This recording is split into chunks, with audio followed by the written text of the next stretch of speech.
Puji nama Tuhan, perkenalkan nama saya Kurnia Fredianus, saya mahasiswa dari STT Rumah Murid Kristus. Di sini saya akan memberikan tugas rangkuman video saya tentang mata kuliah prolegomena yang berjudul metode berteologi.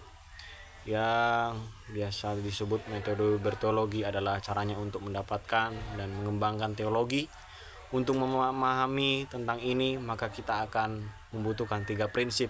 Ada 3 prinsip yang akan saya bagikan, yaitu sebagai berikut. Yang pertama, teologi adalah sebuah pengetahuan. Dan kenapa teologi adalah sebuah pengetahuan? Teologi merupakan suatu pengetahuan karena memenuhi 5 kriteria utama, yaitu teologi meneliti suatu objek tertentu, pernyataan Allah. Yang kedua, teologi membahas hal-hal yang objektif, bukan hanya sekedar perasaan subjektif teolog. Yang ketiga yaitu teologi memiliki metodologi yang jelas dalam meneliti pokok bahasanya. Dan keempat yaitu ia memiliki metode tersendiri untuk menguji kebenaran proposisi yang dikemukakan. Terdapat hubungan yang logis antara setiap proposisi. Teologi, ilmu, dan pengetahuan adalah 2 hal yang berbeda namun memiliki kesamaan dan beberapa sisi. Dan kesamaannya itu sebagai berikut, yaitu teologi dan ilmu pengetahuan. Ilmu sama-sama menggunakan akal sehat, sama-sama pengetahuan yang dapat ditransfer menggunakan metode, juga digunakan ilmu deduktif dan induktif.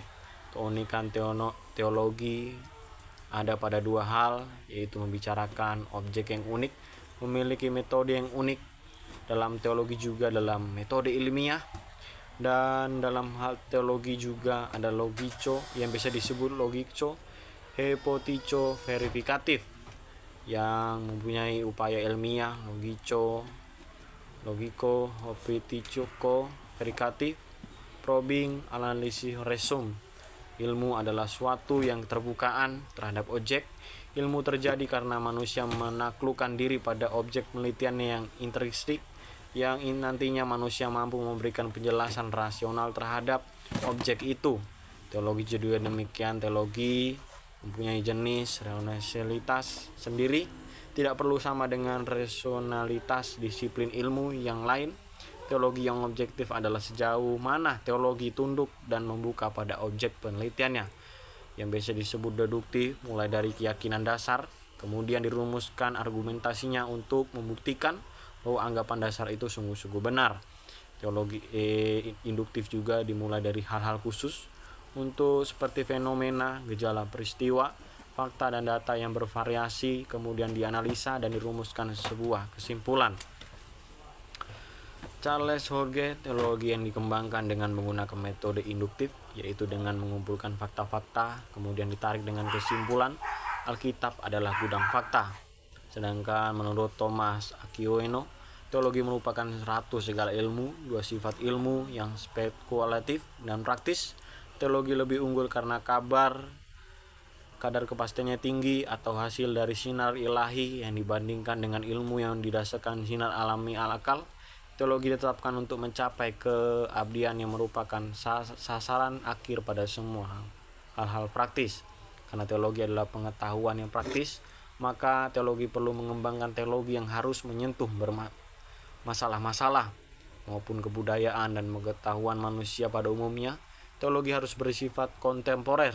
Maksudnya di sini yaitu teologi membicarakan hal supranatural dan kekekalan. Namun diskusi teologi harus menggunakan bahasa, konsep, istilah, ungkapan yang dapat dimengerti seperti konteks masa kini.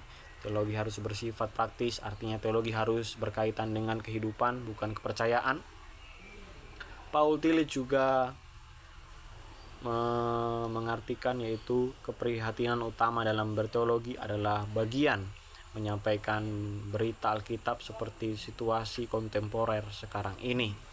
Teologi adalah pengetahuan supranatural. Kenapa teologi adalah pengetahuan supranatural? Supranatural yaitu teologi memahami pengetahuan supranatural tidak cukup hanya dengan menggunakan kemampuan natural. Memahami kemampuan pengetahuan supranatural menurut Karl Barth yang Manusia tidak mungkin mengenal Allah karena di luar jangkauan rasio manusia, yang artinya oleh karena itu Allah mencari manusia. Amanlah yang membantu manusia untuk bisa bertemu dengan Allah yang mencari mereka. Akan Allah yang di luar jangkauan manusia, maka Allah menjadi tersembunyi. Kesimpulan dari metode berteologi yaitu yang pertama, perlu iman atau anugerah dan inisiatif Allah yang terdapat dalam Yesaya 55 ayat 6. Dan yang kedua yaitu perlu Roh Kudus, metakognitif, supralogika yang terdapat dalam 1 Korintus 2 ayat 14. Yang ketiga perlu penelitian atau informasi luas yang terdapat dalam Lukas 1 ayat 1 sampai 4. Yang keempat yaitu perlu kontemplasi, kontekstual aplikasi 1 Petrus 3 ayat 15. Metode tatap muka juga sangat penting dalam berteologi, karena aktivitas berteologi dalam tatap muka adalah aktivitas menemukan kebenaran, menyusun dan memformulikasi kebenaran, serta mengkomunikasikan kebenaran. Namun nyata banyak orang yang ingin menemukan kebenaran teologi, tapi mereka tidak membaca Alkitab. Namun mereka membaca buku-buku filsafat dan buku-buku sekuler. Aktivitas tersebut meliputi menemukan atau mendapat tentang hal-hal kebenaran. Demikianlah video rangkuman saya tentang metode berteologi yang dapat saya sampaikan. Sekian dan terima kasih.